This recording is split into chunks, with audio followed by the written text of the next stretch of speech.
provient la culpabilité. Les loyautés familiales sont des schémas inscrits dans toutes les générations de notre famille. Et nous n'osons pas nous détacher de ces loyautés familiales. Par exemple, dans ta famille, dans toutes les générations, personne ne divorce.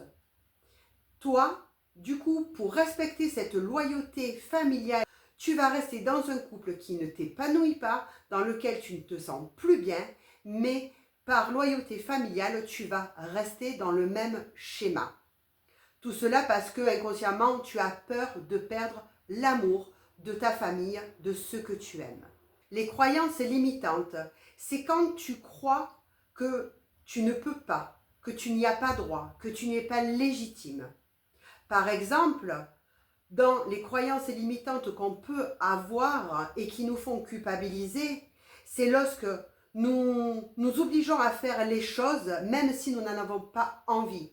Combien de fois ça t'est arrivé où tu as dit oui à une personne et en fait au fond de toi, tu avais envie de dire non. Mais après tu avais peur de te sentir coupable. Coupable parce que tu n'étais pas là pour la personne, tu n'étais pas là pour l'aider ou tu aurais pu lui faire croire qu'il ne pouvait pas compter sur toi, que tu n'étais pas fiable. Derrière, il y a la peur du jugement, une peur inconsciente d'être jugé parce que tu as dit non, le conditionnement sociétal qui se rattache quand même aux croyances limitantes que nous intégrons au fur et à mesure que nous évoluons dans la vie.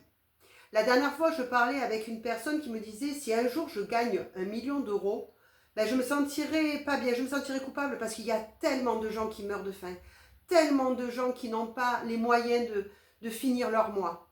Derrière ce conditionnement sociétal, si jamais je gagne de l'argent, ben, il y en a d'autres qui meurent de faim.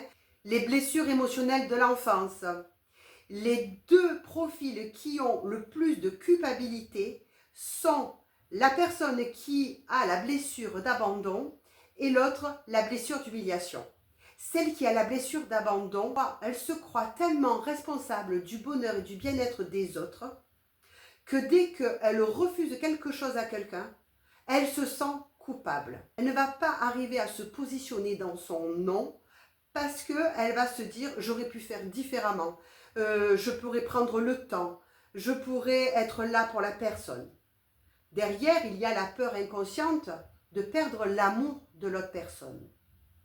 Quant à la personne qui a la blessure d'humiliation, elle, c'est parce qu'elle ne reconnaît pas sa propre valeur, ce qu'elle mérite.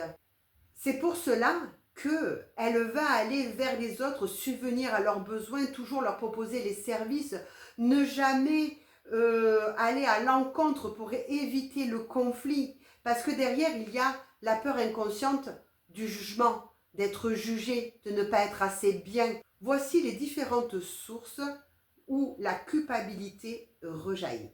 Si tu as aimé cette vidéo, tu peux la liker, la partager, me mettre en commentaire si toi aussi tu te sens coupable.